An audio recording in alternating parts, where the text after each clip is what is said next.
So, hello and welcome to RiffScript presents All Fingers and Thumbs. Hi, I'm Pallav and I am with my host and host Jainish Soni. Today, we are going to talk about a very important topic which the world has been discussing about for quite a while. Maybe for centuries, they have been discussing about this, and it's something which is causing a change in our living habits as well as in our planet. It's climate change. And we have been hearing about it from many people, most of the environmentalists who are out there helping nature Earth. But we would like to provide some information on it and gain some information about it. So, Jainish, what do you mean by climate change? What's your perspective towards it? See, what I feel is even now, even after decades of people gathering and people trying to make others aware about climate change and carbon footprints, there are still people out there who are not admitting the fact that the world is changing, the climate is changing. There are various issues, the various disasters that we are facing is due to climate change and carbon footprints. So I would like to talk in a brief about how we have progressed as a society. And since we have progressed as a society, we have invented various tools and technologies, and Yeah, humans have always tried to thrive for the better, for gaining that comfort in life. In order to gain the comfort, we have harmed environment in a very impactful manner, and it has been creating a lot of negative things for us. And we are it's like the concept of karma. We are that's doing correct. things that are hurtful for the environment, and the environment is returning back in whichever way possible.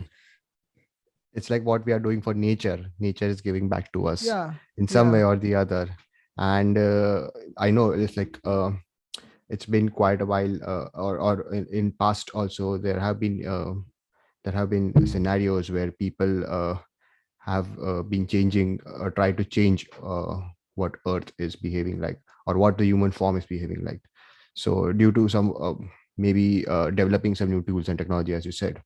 So that's what I also feel that a we're not we're not concerned about our planet, or if we are just showing off of its concern. We're not truly want to help Hmm. our planet. And we be researching about all the other galaxies and everything, but not about this Earth. So what its potential is, or what it has left. So we do require some people to take some measures and steps, and there are people who are taking those measures and steps, right? So who is going to be our guest today, who will be providing us those information that how they are helping the nature Earth? So we've come across this page on Instagram, which is of an organization named Carbon Initiative Forum. And Correct. Miss Rashi Mehta, who represents this organization, is going to join us today, and she'll will have an important talk with her about climate change, carbon footprints, and how organizations like CIF can be helpful in terms of learning about this concept, and making people aware, and how we all can contribute in this initiative. So let's welcome her and let's know more.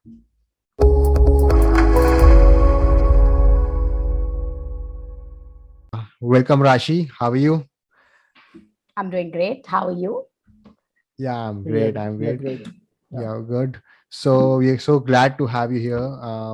And we were discussing right now about environmental effects that are happening across the world, and what are the issues that we are facing and we will be facing in future, and what its impact is. So here we also have been researching more about environment, and we've been hearing about it that the environment change or climate change is not a today thing. It has been happening for many years, before humans also it has happened. So can we go back to a date or a time where actually we know that environmental change or climate change, global warming, happened because of human, or what has resulted in it? uh, is it inevitable, or is it something that we have fast paced something, we have fast paced that process which was actually going to happen, but we like we are just adding Mhm. less time, or Fuel to we are the just fire. subtracting the Yeah, adding time fuel to for the it. fire. Yeah, Yeah, adding fuel that's to the fire. actually, sorry, that's actually a very interesting question, because most people don't even understand that today's issue is all anthropogenic and it's all human induced. So, you must have seen from unprecedented wildfires across the US to the unusual heat of Siberia. The impacts of climate change are felt in every corner of the world. If one part of the climate system changes, the rest of the system will respond. And there is a deep correlation between CO2 concentration and the temperature rise. So with every fraction of degree of global warming, climate change impacts will intensify. So when a 0.1% increase is going to make things much, much worse. So from 1990 to 2019, the total warming effect from greenhouse gas emissions added by humans to the Earth's atmosphere increased by 45%. And the warming effect associated with carbon dioxide alone increased by 36%. And the major emitting sectors are the 100 oil companies. And there's no room for building new fossil fuel infrastructure. So this is something that the world really needs to look into and push these companies to switch from burning fossil fuels to investing more in green companies and green energy. So then why do people ask, why is this 1.5 degrees the danger line for global warming? Well, in 2019, the atmospheric CO2 concentrations were higher than any time in the past, in at least 2 million years.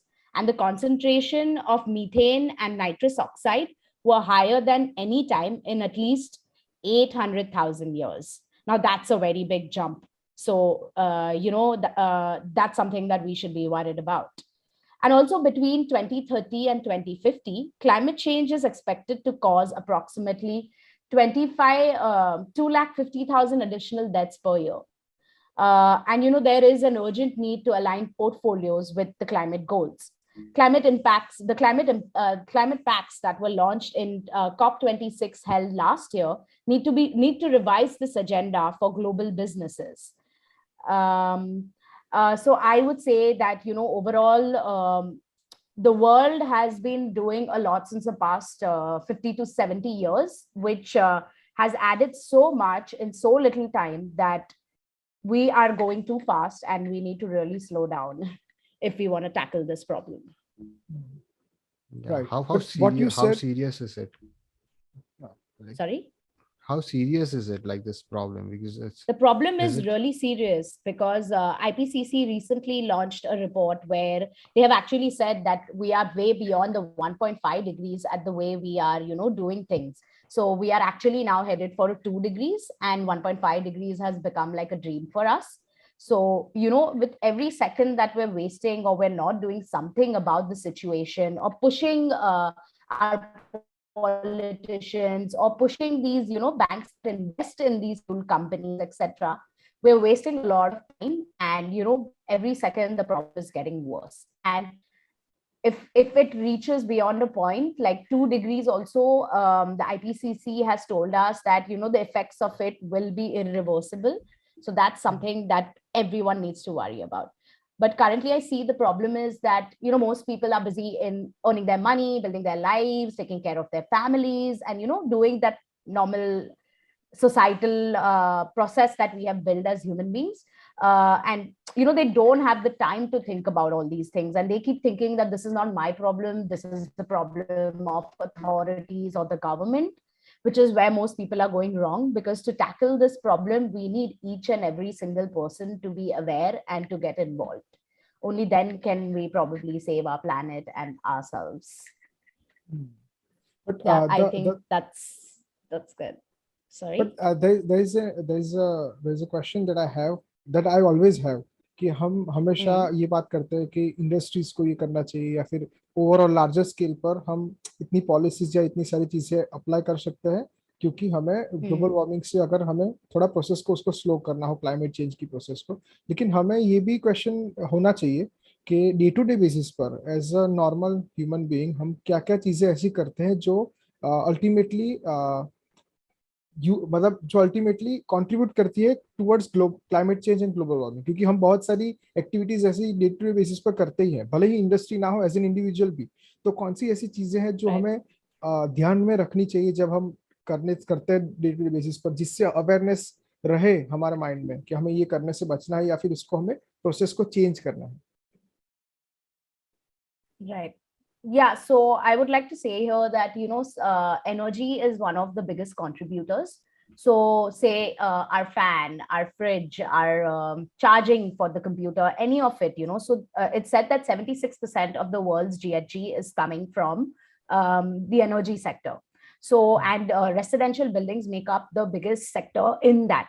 So, everyone needs to be very careful about their energy usage. If possible, try and incorporate solar energy, into their home, where they can run a lot of their lights, fans, and other things, on this solar powered energy. Then also traveling, for example, flights create a lot of issues. So, people need to be very mindful about, like, is this trip really important for me? Can I go via road? Can I take something like a train, which is like less polluting? So that's also something which can really help.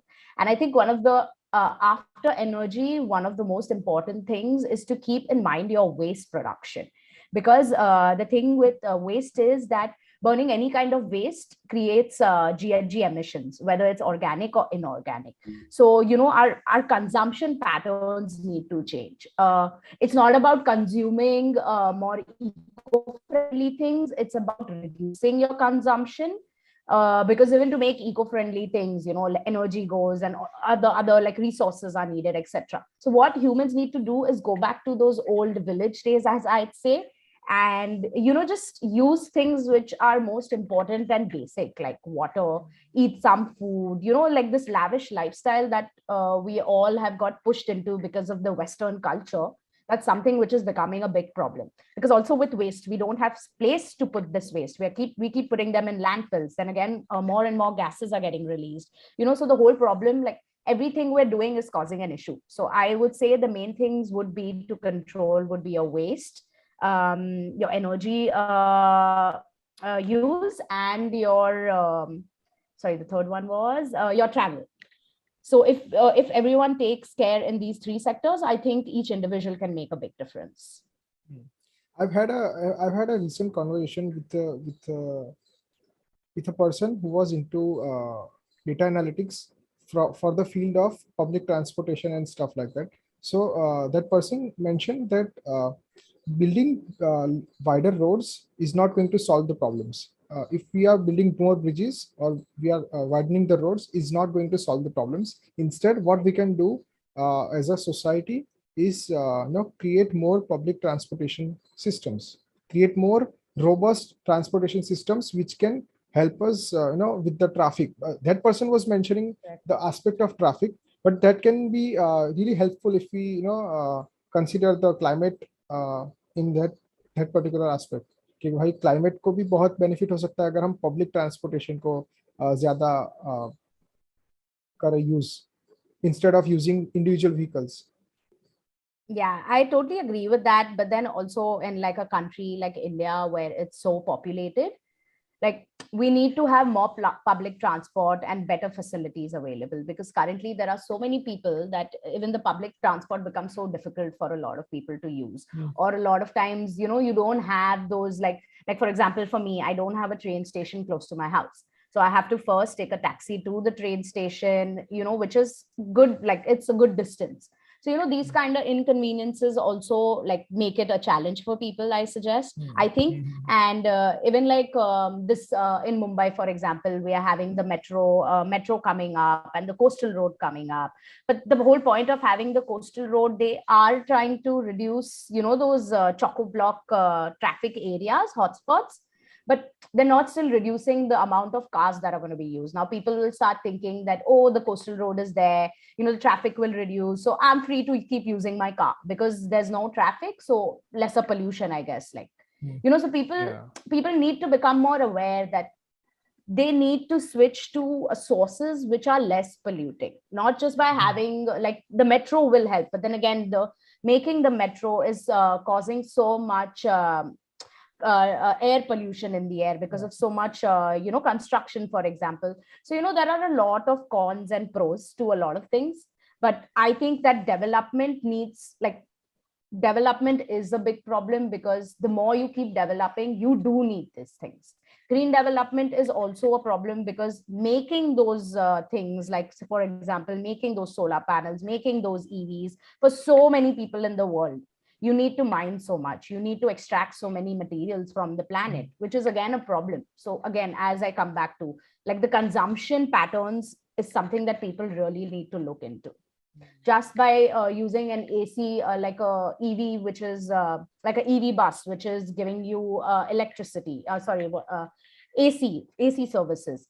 But in the end, people don't understand that we're still being pushed with the whole consumption aspect.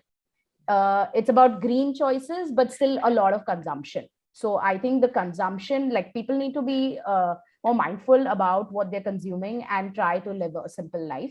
I think that will really help the planet and the whole climate change problem.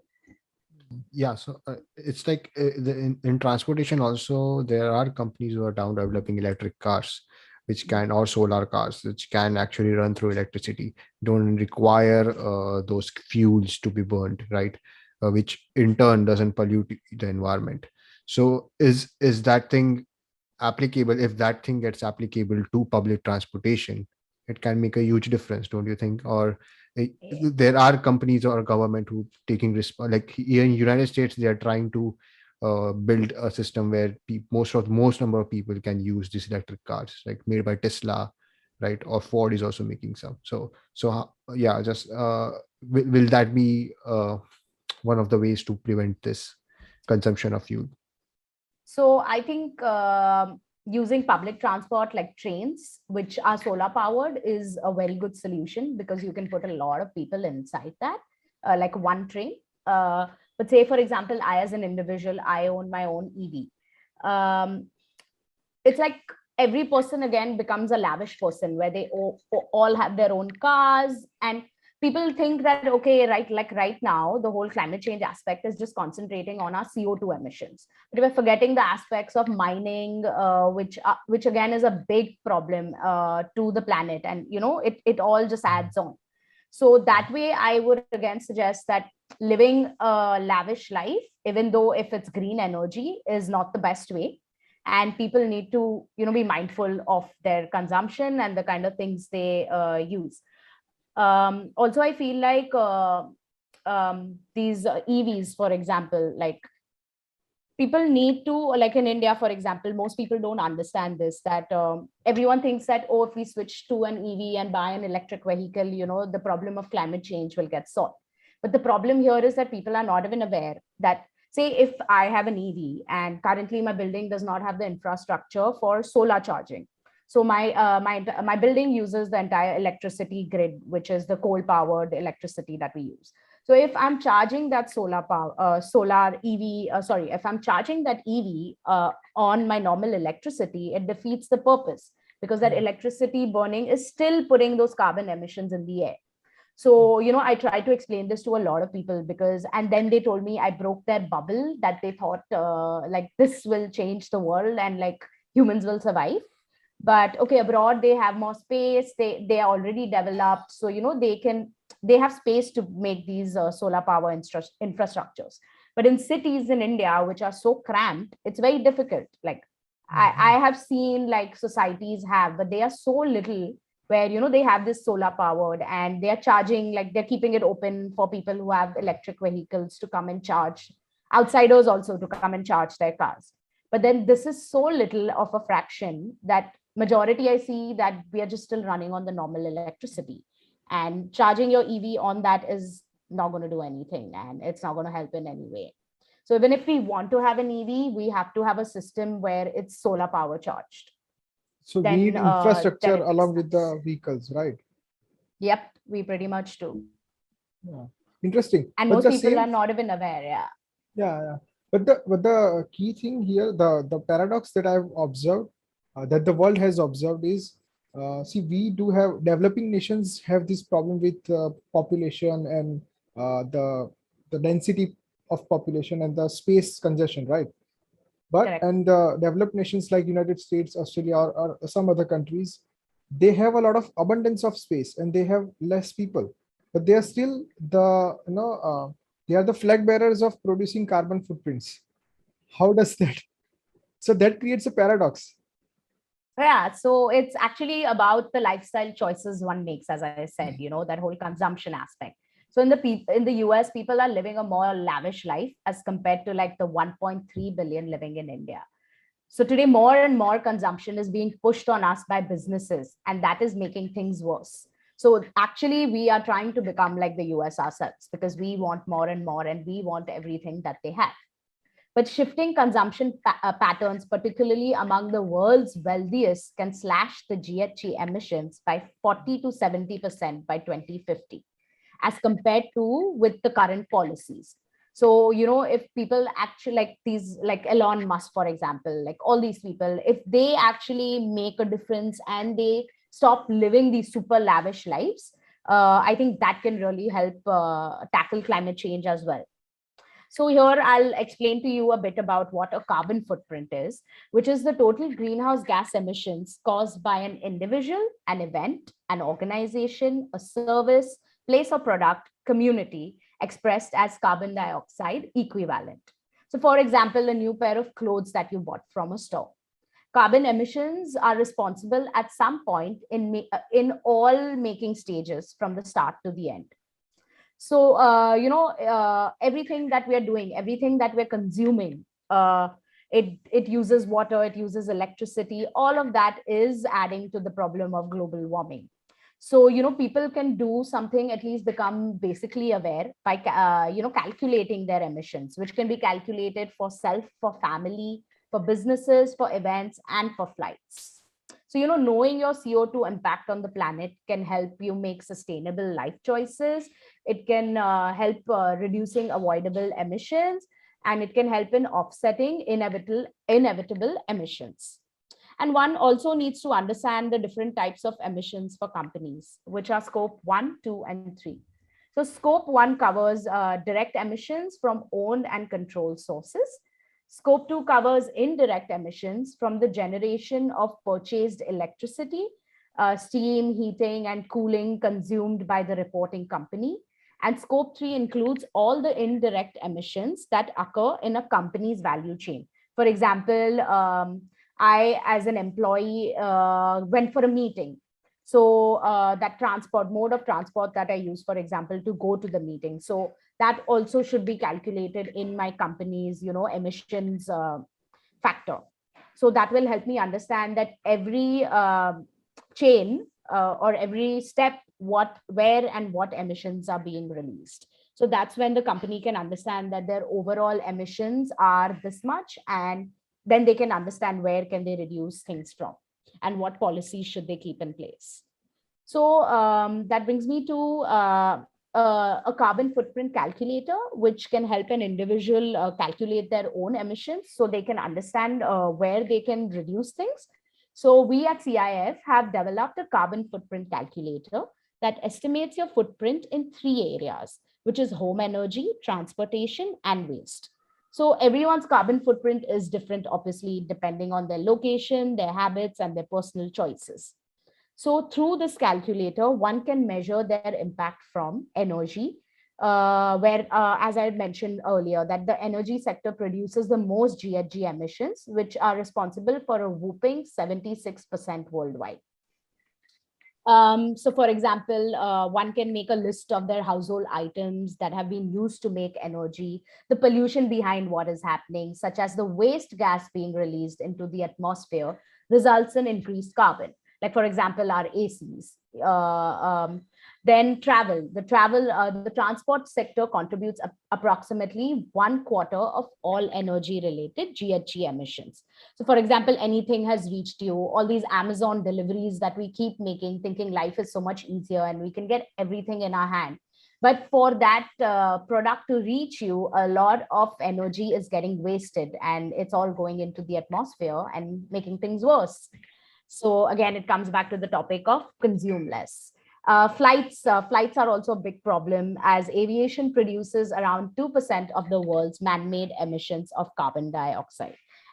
Waste is also another big problem, and current annual global municipal solid waste generation levels are approximately 1.3 billion, and it is expected to increase twofold by 2025. The more garbage you produce, the more your personal emissions of GHG will go up. So, for example, when any type of organic and inorganic waste is destroyed, as I had mentioned earlier, it only spreads more CO2 into the atmosphere. So, understanding these things, understanding where you can reduce your consumption habits, will really help an individual to make a difference, or a company, or a family, for example. So, if all the listeners here are interested in understanding what their emissions are, I would urge you to go to our website, www.carboninitiativeforum.org. And we have a carbon footprint calculator that we have developed. And you can calculate your footprint, see all your bills, understand what your consumption patterns are, and then you can make a list of things you can do to reduce the same to help the planet. Yeah, so I think it's very important to understand what our own personal footprint is as well.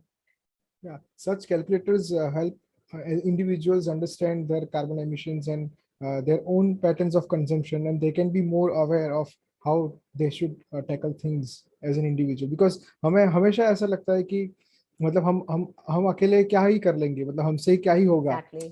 तो उससे हम ignorant हो जाते हैं, हम कुछ करना भी नहीं चाहते क्योंकि हमें लगता है कि अगर सभी वही कर रहे हैं तो हम क्यों अलग करें.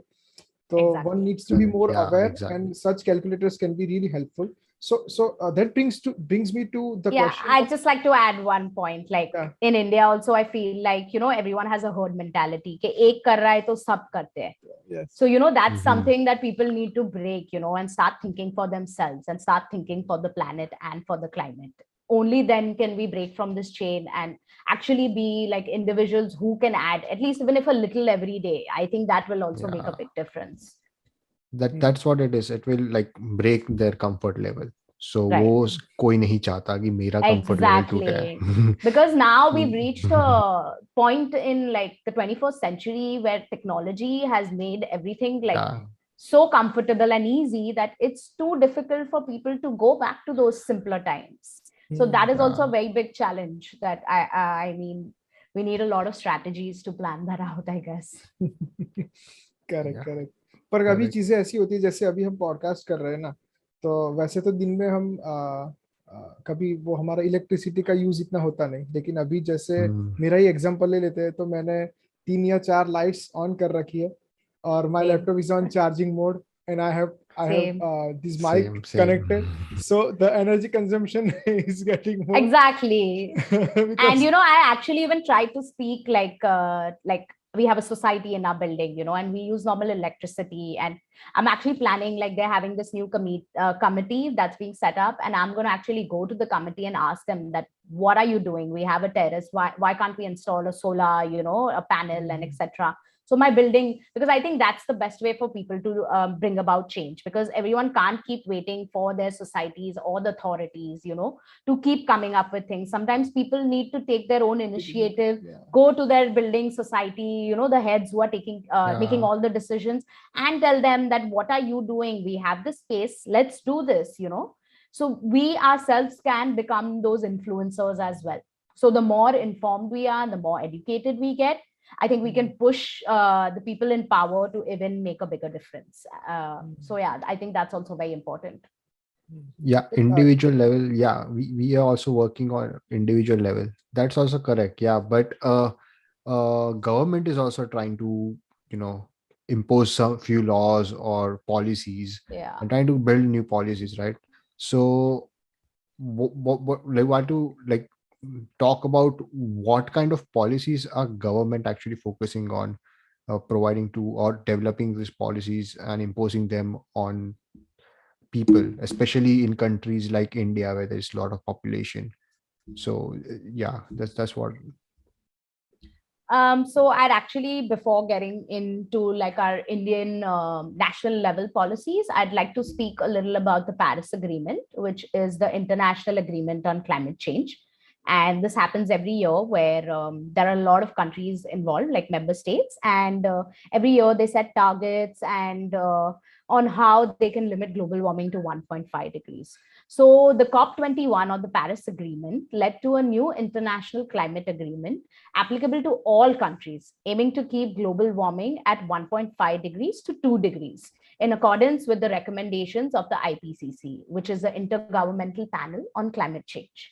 So, ahead of the COP, each country had to prepare and publish its nationally determined contributions, which are specific to each country depending on their situation and their region and their problems, etc.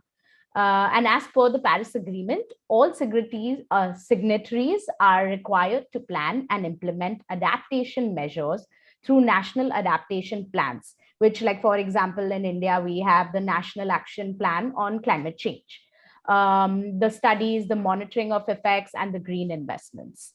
So the three key ambitions of the Paris Agreement were reducing GHG emissions by 2025, 2030, and focus on net zero emissions, which is where the whole world is focused on currently. Adapting or reducing vulnerability to the effects of climate change. Since in India, like for example, we are a developing nation, so we are more vulnerable to climate change as compared to the developed world. So this is also something which is a big agenda on how we can have like no disparity and equal justice system for each country, and also to make financial flows from the developed world to the developing world towards a greener world more consistent. So I would like to tell you a little about what nationally determined contributions are. These are at the heart of the Paris Agreement and the achievement of these long-term goals. And NDCs embody efforts by each country to reduce national emissions and adapt to the impacts of climate change. So the Paris Agreement requests each country to outline and communicate their post-2020 climate actions. So this is something which has become really important now. And each country has given their own individualized climate action plans and submitted it to the party conference of parties in the UK, which was held last year in Glasgow. So I'll tell you a little also about what a COP is, which is the Conference of Parties. It is a supreme decision-making body of the convention, and all states that are parties to the convention are represented at the COP. And they review all the plans and all the things that were achieved, every year. And they meet, and they also meet every year to see what the progress has been. So, as I said, last year COP26 took place in Glasgow, UK, and that was one of the most important COPs that has taken place till now. But then why is COP26 any different from what has come before, all the previous COPs that happened? And how come everyone keeps saying that it's so important? That's because there are just 9 years left to limit the worst consequences of climate crisis before the destruction becomes irreversible. So 2030 is our deadline. And I think every second that is getting wasted is a big, big loss for us. And so why would you think that the timing of COP26 is so important? So the IPCC released a landmark report called Code Red for Humanity, which confirmed that without radical reductions in carbon emissions this decade, temperature rises about 1.5 degrees would be inevitable and irreversible. So right now, the planet is already 1.1 degrees hotter than it was between 1850 and 1900. So you can see the jump that's happened with every minute that more and more carbon emissions we're putting into the atmosphere. The temperature is just rising nonstop. So although I would say that the conference, COP26 conference, was unsatisfactory in delivering the action and commitments needed to reach the targets of the Paris Agreement, COP26 still has raised the global ambition on climate action. And this is the first time we are seeing that world leaders are actually worried and trying their best to find a solution to this problem. So that brings us to a question that how can the world keep 1.5 degrees alive, after COP? So there are certain things that can be done at like a bigger scale. Like one is to consign coal to history. We just need to stop using fossil fuels. They are the biggest problem for the world. We need to also find ways to tackle methane emissions. We need to halt deforestation. And a lot of countries have promised that by 2030, they are going to halt deforestation. Now, this is something that we'll only be able to see when it happens. Like right now, it's all promises. Then we should accelerate the electric vehicles transition, which are solar power charged. And saying that once again, it's very important to charge them on solar power. Then we need to take action on adaptation and loss and damage, where there is a principle of common but differentiated responsibilities, where every country, like the developed and the developing nation, have common responsibilities, but they are differentiated because the problems are different, their regions are different, their land mass and like their properties are different, and there are a lot of problems. Plus, the developing world is poorer. So this is something which is a very important principle of the Paris Agreement. And that's where the battle is keep going on. It keeps going on where the developing world is telling the developed world that, you have created all the problems, you have created the major emissions till now, and we haven't done much. So who will pay for this loss and damage? So that's where the entire debate just keeps going on. So the next point I would say is that, authorities need to set up commitments to meet the $100 billion goal, where the developed world promised to give the developing world every year $100 billion to, adapt and mitigate climate change. So, it's generally agreed that the existing target to provide this $100 billion of climate finance a year by 2020 has already been missed. And in October, the UK COP presidency suggested that it will be met by 2023. So here you can see we're already delayed by another 3 years. And that's a big problem, right? Because we just have 9 years left. So, there's a panel of scientists who are saying that climate finance for mitigation must be 3 to 6 times higher by 2030 to limit warming below 2 degrees centigrade. Now they're not even using the term of 1.5 degree. We've just gone to like 1.5 degrees not going to be possible, and we're going to be on a 2 degrees now. So everything that we compare is going to be to a 2 degrees. So, what is happening is that these developing countries are being asked to cut their own future emissions while also suffering the effects of climate change, which they are not even responsible for. So there is this big disparity going on between the developed and developing world, which hopefully will become better after the COP26, but we will only know that once we start seeing, results.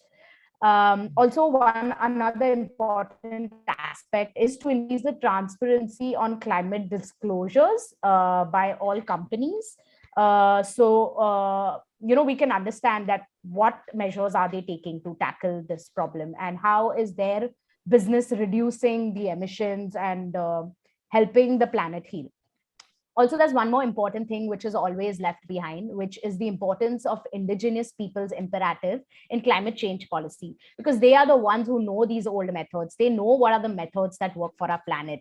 And we have all forgotten all that indigenous knowledge, So we need to bring that back in our policies, so that can also help us, increase the pace and make it faster. So we can probably reach that goal line of 2 degrees in the next 9 years. So yeah, these are some of the things that the world can do to keep that 1.5 degrees or that 2 degrees now that we are at alive, which can help us make the situation less worse, I'd say. It's like it's going to happen for sure, but yeah, the impacts could be a little better. So the amount that you mentioned, $100 billion, I was about to say this कि हमेशा ये होता है कि हर एक country, मतलब कोई भी कंट्री की गवर्नमेंट हो, जब भी बजट पास होता है ना कि कोई भी चीज के लिए कि ये पर्टिकुलर पॉलिसी के Mhm. लिए इतना बजट चाहिए, तो हमेशा पैसों के मामले में डिले ही होता है, या फिर हम या तो फंड जमा नहीं कर पाते या फिर उसको हम डिले करते रहते हैं। तो हमेशा वो काम Right. मतलब फिर वो अटकता रहता है कि हाँ फिर कभी होगा, फिर कभी होगा वैसा। तो ये क्वेश्चन हमेशा रहता है कि गवर्नमेंट के पास बहुत सारी चीजें हैं करने के लिए। It's not only about climate change, but in general government, a government has to work and focus on a lot of things. तो वहां Right. पर organizations like CIF could be really helpful, right? कि वो particular एक area पर focus कर रहे हैं और उस हिसाब से वो गवर्नमेंट के साथ या जो अथॉरिटीज हैं जितनी भी उनके साथ काम करके थिंग्स कैन गेट बेटर। तो can you enlighten us with the about the role of organizations like CIF in this? So yeah, I think it's very important today that all these sustainable businesses, social enterprises, NGOs, they are involved in this field. They have that knowledge. So the government needs to work with them together to try and create maximum impact. Like for example, we at CIF. We work on empowering the youth through the mainstreaming of climate policy in the education system, and we want to make like climate change as a compulsory curriculum in our education system. So you recently, like the Maharashtra government has launched climate change education as a compulsory from first to eighth standard. So it's like they should tie up with a lot of NGOs, to raise awareness on these issues. They can tie up with these NGOs to go and speak to more people, educate them. So I think it's very important that the government also ties up with NGOs, private sectors, and all which are in this field already, to try and make a bigger impact and kind of have a partnership with them, so things can be more systematic, I'd say, instead of just like saying that we'll do this all, and everything is just put on the government. So I think these partnerships that they can build with a lot of companies and NGOs and movements, which will really help reach out more people. Correct. I'm not Yeah, sure if I answered your question. Yeah, you are you. What I believe is not only about climate change, but in general, there has to Mhm. be a structure of private Right. organizations and private companies and NGOs working on a particular niche, and then all they can all gather with, and they can work with the government directly. So उससे क्या होगा कि Right. Government का जो, क्योंकि as a government they can't possibly address every single thing that is out there, because Correct. बहुत सारी चीजें होती है कि उनका खुद का इंटरनल पॉलिटिक्स भी होता है, वो भी अलग चीजें होती है ना उनके लिए, वो Right. भी मैनेज करना होता है, इलेक्शंस भी जीतने होते हैं। तो उनके लिए Correct. सभी पॉलिसीज को एड्रेस कर पाना या फिर सभी इश्यूज को एड्रेस कर पाना इट्स नॉट पॉसिबल। तो उसकी वजह से सारी चीजें डिले हो, उससे अच्छा है कि ऐसे ऑर्गेनाइजेशंस हो जो पर्टिकुलर टॉपिक पर या पर्टिकुलर चीजों पर काम कर रहे हो, और फिर उनके साथ मिलकर गवर्नमेंट अगर कुछ करे, and they can get funded from the Correct. Government as well. तो कम फंड में भी ज्यादा चीजें हो सकती है और कम टाइम में भी ज्यादा चीजें हो सकती है।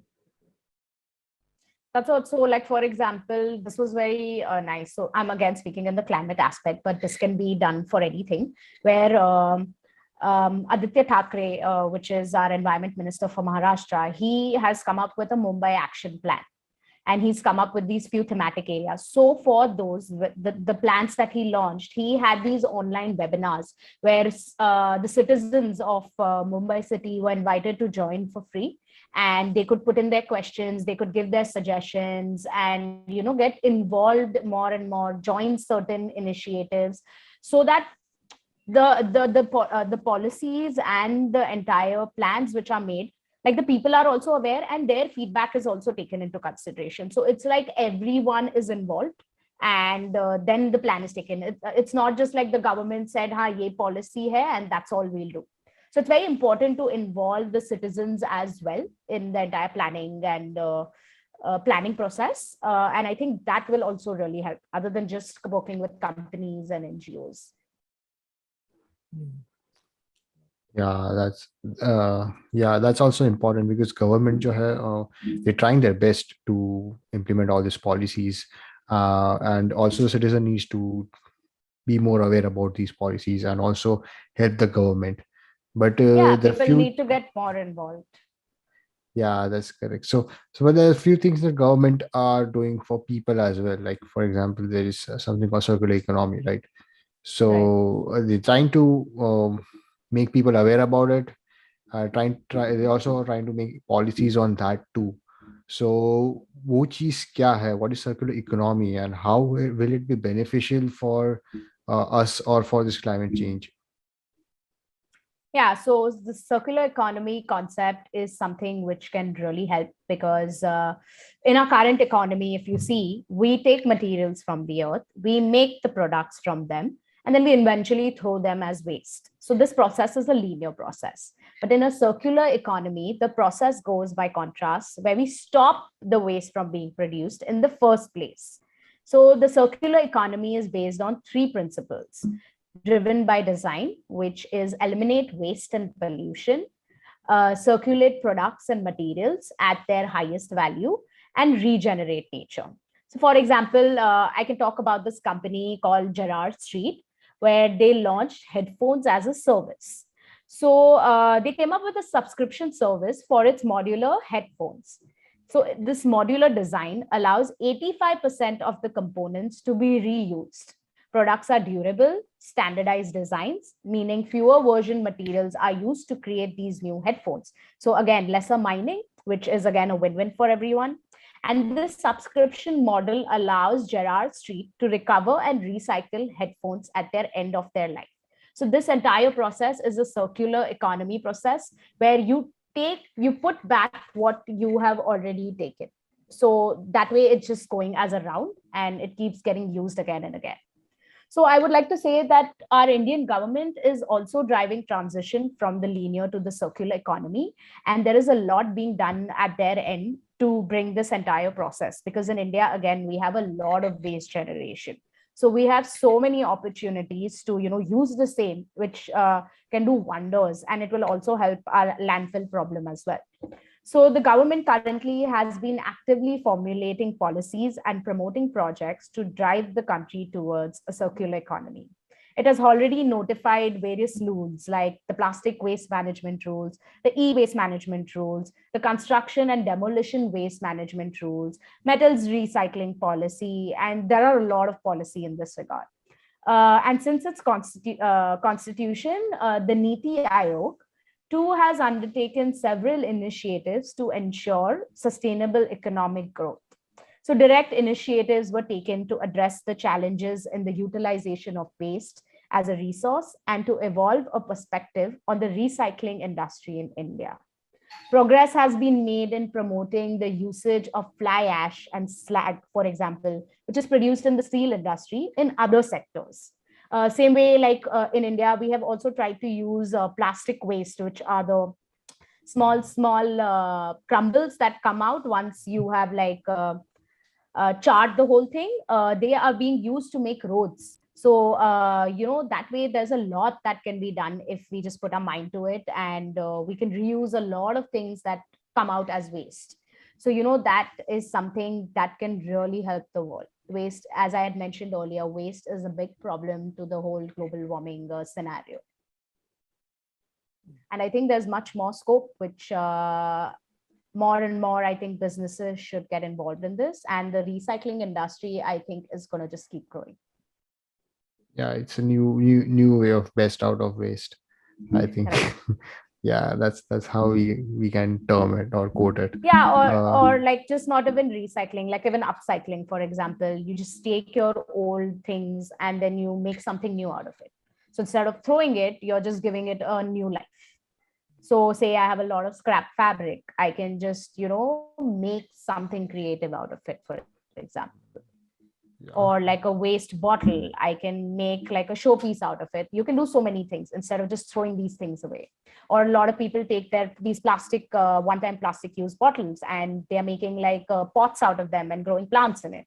So there's a lot that you uh, can do which can yeah, help a lot.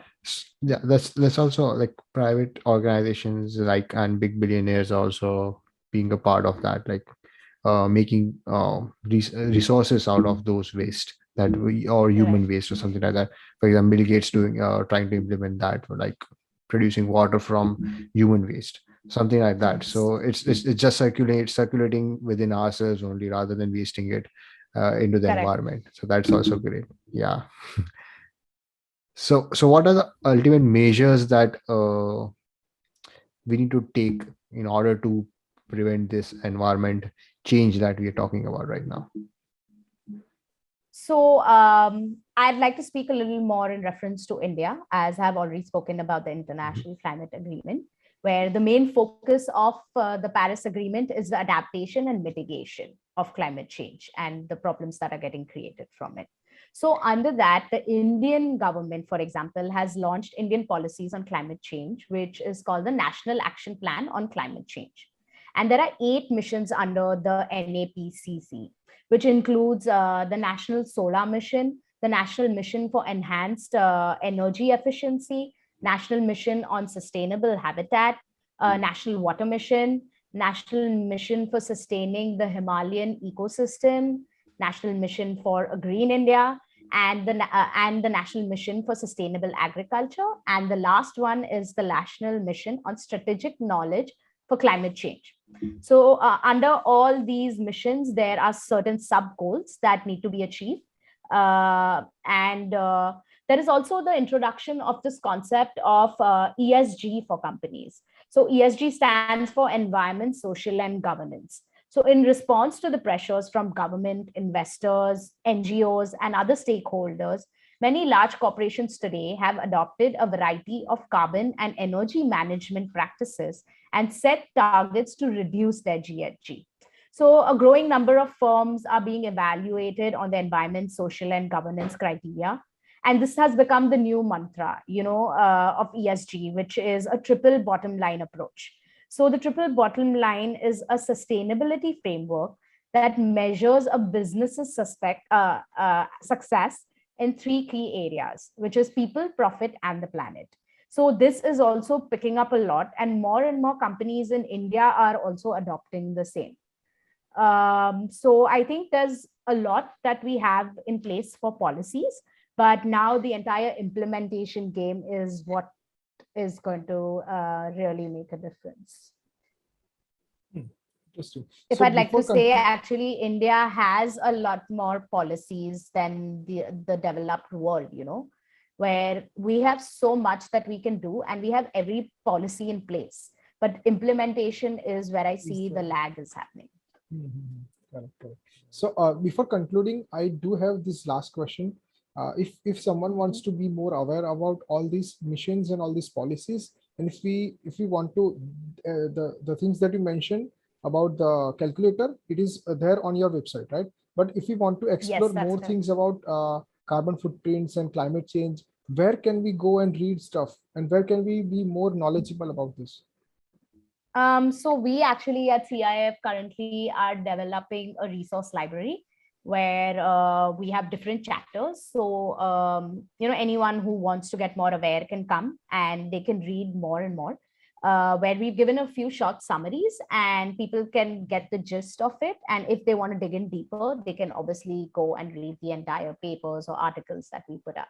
But other than that, I think Google is the best place. And a lot of resources like UN, UNEP, World Bank, or the government websites or the COP websites. These are the best places to actually go and understand what is actually happening and what the ground reality is, and like what can they do as individuals also to help out. Okay, okay. So on that note, first of all, I'd like to thank you, Rashi, for I joining us just today. like to I just like to add another point regarding fossil fuels.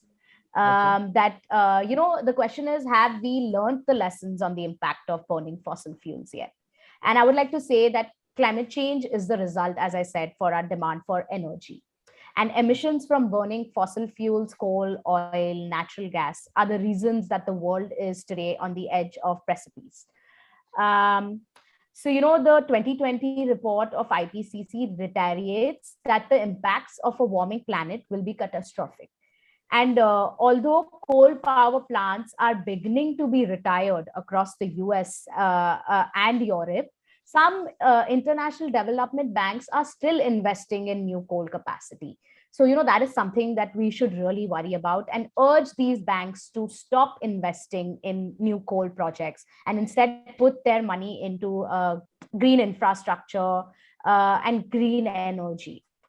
So the current energy crisis could lead us back to the fossil fuel businesses, which has been indicated for years for adding emissions to the atmosphere. And it seems that we have not learned the lessons on the impact of burning fossil fuels as yet. And this time, at a time when the world is running out of time and carbon space, is indeed something that we should worry about enormously. Like, for example, in India, we use more coal power in 2021 than 2020. So now this could delay its climate goals. And this has been said by the International Energy Agency. Also, China and India might be some of the countries where the green transition may be slowed down because Russia would shift its energy exports to them. This is going to increase in the future, given the current global scenario, and will delay India's efforts further to reach its climate goals. Also, the IPCC finds that the window for successful climate risk reduction and adaptation is closing. Adapting when an emergency arrives will already be too late. And now is the time for urgent action to reduce the risk, build resilience, and protect the people. Thank you. Yeah. So I would say that this has to be one of the most informative, knowledgeable, and crisp episodes that we have ever done. And thank you, Rashi, for joining us today, and thank you for enlightening us My and pleasure. making us aware about climate change and how we should look at it. Thank you so much. Thank you so And much. I'm Thank you glad so to much. help. and to all the viewers and listeners who have listened to us till now, or who have watched the full episode till now, do make sure that you are following their organization CIF. You can find them on Instagram. You can also find all the links in the description as well on the screen. And make sure that you are being aware about climate change, and you contribute as an individual, and make sure people around you are also contributing to the as an individual and as a society. That's how we can change, and that's how we can prevent humanity from getting into a disastrous situation. And do like, share, and subscribe to RiffScript, and do share this episode with as many people as possible.